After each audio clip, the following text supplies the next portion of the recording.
वोस्तु शुद्धये शुद्धयेस्तु प्रद्युम्नश्चास्तु शुद्धये शुद्धयेस्तु निरुद्धोऽपि केशवश्चास्तु शुद्धये नारायणोऽस्तु विश्वेशः शुद्धये सर्वकर्मसु शुद्धये माधवश्चास्तु सर्वलोकहिते रतः गोविन्दः शुद्धे चास्तु परमात्मा सनातनः शुद्धये विष्णुरस्ताद्य शुद्धये मधुसूदनः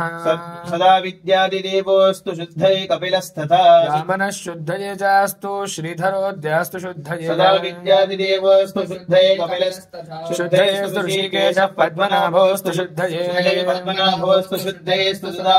अनन्तः शुद्धये चास्तु शक्यात्मा चास्तु शुद्धये सर्वकर्मसु देवास्तु शुद्धये मधुसूदनः शुद्धये विश्वरूपोऽस्तु शुद्धयेस्तु विहङ्गमः क्रोडात्मा शुद्धये चास्तु शुद्धये पटमानलः शुद्धयेस्तु सदा धर्मश्चास्तु वागीश्वरस्तथा देवैकारणवशये शुद्धयेस्तु निरन्तरम् शुद्धयेस्तु सदा धर्मः कूर्मः पाताडधारकः वराह शुद्धये चास्तु नारसिंहोऽस्तु शुद्धये अमृताहरणश्चास्तु शुद्धये सर्वकर्मणः श्रीमतिः शुद्धये चास्तु कान्तात्मा चास्तु शुद्धये शुद्धये राहुजिच्चास्तु कालने मिघ्न एव च पारिजातहरश्चास्तु लोकनाथोऽस्तु शुद्धये सर्वत्र शुद्धये चास्तु दत्तात्रेयो महाप्रभुः निरोगशायी भगवान् शुद्धये चास्तु सर्वदा एकशृङ्गतनुश्चास्तु वामनश्चाभिशुद्धये विक्रमशुद्धयेस्तु शुद्धयेस्तु नरः सदा नारायणः शुद्धयेस्तु हरिकृष्णश्च शुद्धये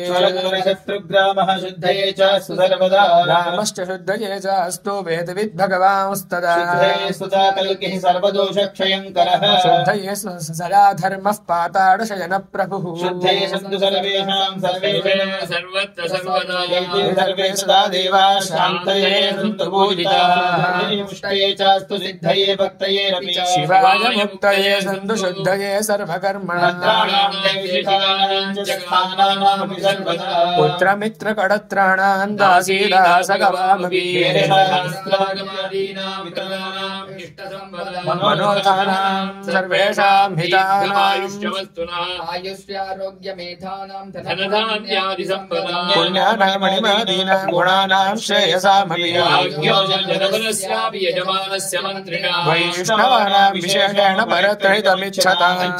विशुद्धानां सत्त्वस्थानां स्वस्त्यस्तु च शुभं चास्तु शुभं चापि पुनः पुनः समाहितमनश्चास्तु सम्पदश्चोत्तरोत्तरम्